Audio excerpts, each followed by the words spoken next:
இப்ப நம்ம எல்லாத்தையுமே இணை வைக்கக்கூடிய மனநிலை இருக்குது. அதனால அல்லாஹ்வின் கட்டளை வந்து விட்டது, நீங்கள் அவசரப்படாதீர்கள், நீ இணை வைக்கப்பட்டு அவன் தூய்மையானவன், உங்களை தூய்மைப்படுத்தி நான் தரும் பொழுது நீ இணை வைக்க மாட்டீங்க. அப்படி இணை வைக்க ஆரம்பிச்சோன்னு சொன்னா பெரும் பாவமா போயிடும்.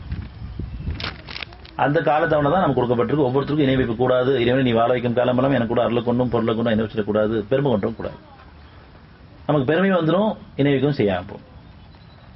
மற்றவங்க இழிவாகவும் பார்க்க ஆரம்பிப்போம். நமக்கு ஒரு நல்லது நடக்க நேற்று ஒன்றா இருந்திருப்போம், இன்னைக்கு நான் கொஞ்சம் விலகி போறேன், அவங்க இழிவாகவும் பார்க்குறேன். ஏன்னா எனக்கு ஒரு நல்லது நடந்துருச்சு. மகிழ்ச்சி அடைவது மட்டும் இல்லை, சந்தோஷம் மட்டும் இல்லை, இழிவாகவும் பார்க்க ஆரம்பிப்போம், பரியாசம் பண்ண ஆரம்பிப்போம், பணிவு நம்மகிட்ட போயிடும். அது எல்லாமே தனித்தனியாக அவங்களுக்குள்ள சூழ்நிலை வரும்பொழுது கண்டிப்பாக உணர்த்தப்படும். உணராமல் இருக்கும். நம்ம நிலைமை எவ்வளவுதாங்கிறத இறைவன் அறிவிக்கும் போது அப்படியே ஏற்றுக்கணும். வருது சோதனைகள் மாறி வருது, நன்மை நடக்குது, தீமை நடக்குது.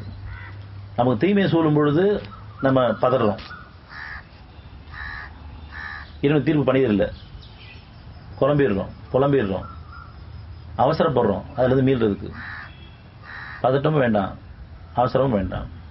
பொறுமையை கேட்கும்போது அது எவ்வளவு அழகான சுகமாக இருக்குன்னு நம்ம கவனிக்க முடியும். எந்த ஒரு விஷயமாகட்டும், ஒரு சோதனை உடல் ரீதியான பிரச்சனை ஆகட்டும், மன ரீதியான பிரச்சனை ஆகட்டும், பொருளாதார பிரச்சனை ஆகட்டும், முதல்ல வந்து பொறுமையை நம்ம கேட்கணும். இறைவன் ஷைத்தான் பாதுகாப்பு தேடணும்.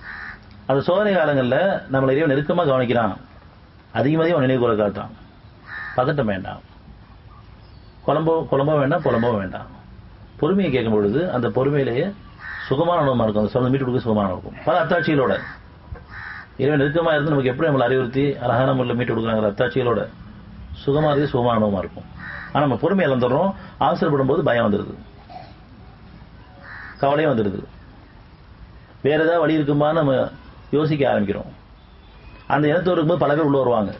ஏன் என்ன மாறிடுச்சு, இறைவன் மட்டும் தான் சுகப்படுத்தி கொடுக்குன்னு சொல்றதுக்கு பதிலாக ஏதாவது ஒரு வேற வழி இருக்குமான்னு மனசுக்குள்ள என்ன வரும்பொழுது அது சம்மந்தப்பட்டவங்க வருவாங்க. இப்படித்தான் அவங்களுக்கு இருந்துச்சு, இவங்களுக்கு இருந்துச்சு, இப்படி விட்டக்கூடாது, ஒரு ஊசியை போட்டு வந்துருங்க, அல்லது இதை செய்யுங்க அதை செய்யுங்க.